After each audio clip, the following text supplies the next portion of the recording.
Salut les amis, c'est Jejel, j'espère que vous allez bien. Aujourd'hui on va donner un petit bain au Galaxy S8. On va tester la résistance à l'eau de ce smartphone. Et je réponds tout de suite aux bolos qui vont direct me dire que ce genre de vidéo de test ça ne sert complètement à rien. Parce que dans votre tête, si le constructeur a dit telle chose, eh bien c'est la vérité. Vous vous rendez compte de la connerie que vous êtes en train de dire? Vous remettez en cause tous les sites internet, tous les blogueurs, tous les youtubeurs spécialisés justement dans les tests. On est tout simplement là pour vérifier justement si les constructeurs ne disent pas de bêtises. Et ça arrive bien entendu qu'il y ait certaines promesses qui ne sont pas tenues. Qui aurait pu imaginer que le Galaxy Note 7 était un smartphone qui pouvait exploser, hein? Ici le Galaxy S8 est certifié IP68, c'est-à-dire résistant à la poussière, au sable et à l'eau. À l'eau il peut être plongé pendant 30 minutes avec une profondeur max d'1 mètre et normalement il devrait fonctionner. Très important, et c'est également le principe de cette vidéo, ce téléphone n'est pas waterproof, il n'est pas du tout prévu à être utilisé dans l'eau. Je me répète, mais cette certification est prévue pour éviter d'avoir des dommages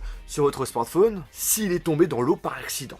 Bon du coup les amis, j'ai mon Galaxy S8, un petit bocal, de l'eau. Ce que je vous propose c'est d'immerger complètement le smartphone pendant 30 minutes et après on va vérifier s'il marche encore. C'est parti, je vais appuyer sur le bouton start et commencer à mettre l'eau. Voilà, start et on met l'eau.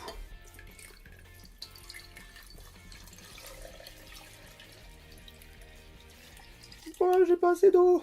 Je vais aller en rechercher. Me revoilà. Là, je pense que ça sera bon. J'en aurai assez. Et là, il est complètement immergé. On se retrouve maintenant dans 30 minutes. Bon, du coup, les amis, je l'ai laissé un petit peu plus longtemps que 30 minutes, vu que j'ai pris du temps pour remplir le bol. Donc maintenant, on va le sortir et on va voir s'il fonctionne toujours et encore. Bon. On arrête le chrono. Bon déjà, l'écran marche. On va enlever l'eau partout. C'est super important. Genre il faut aussi enlever l'eau qui est au niveau de la prise mini jack, au niveau du haut-parleur, au niveau du port USB type C. On est tout bon. Bon du coup, verdict les amis. Bouton power. Bouton volume.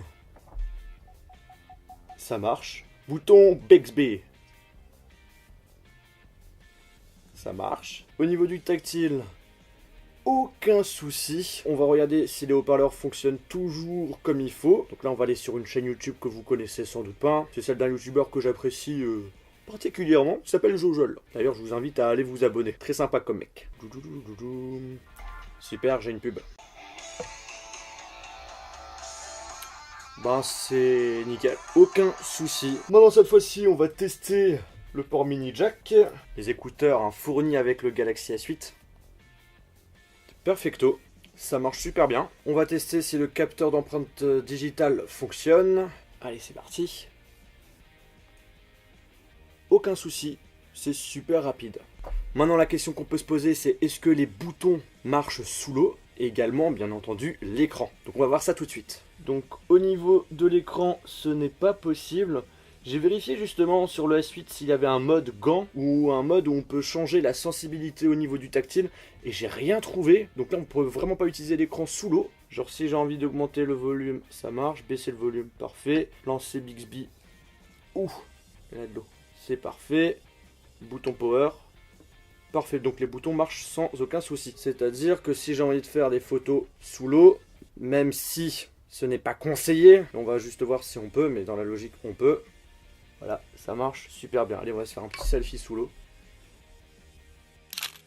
Et j'entends même le son de l'haut-parleur, tu sais. Donc du coup les amis, on peut le dire, ce téléphone est bien résistant à l'eau. Après, ce n'est pas forcément super représentatif par rapport à la certification, vu que je ne l'ai pas mis avec une profondeur d'1 mètre. Mais ça vous donne déjà quand même une idée. Je me répète encore une fois, ok, on peut filmer, faire des photos sous l'eau, mais ce n'est pas du tout prévu pour ça. Par exemple, si vous allez à la plage, ne le faites surtout pas, parce que l'eau de mer, c'est pas pareil que l'eau que j'ai là-dedans. Pareil pour l'eau de la piscine, c'est pas pareil, c'est pas la même chose. Justement, vu que c'est pas de l'eau pure, vous pouvez avoir des dégradations, notamment au niveau de la matière. Et aussi, pourquoi je vous conseille pas de vous amuser à le mettre sous l'eau, c'est que si vous avez un problème avec le téléphone, même malgré la certification, Samsung n'est pas dans l'obligation de le prendre sous garantie. Justement, quand je les ai contactés, ils ont bien été clairs sur le sujet. S'il y a un problème avec le téléphone dû à l'eau, ils ne sont pas dans l'obligation de le prendre. Tout dépend vraiment de la situation, comment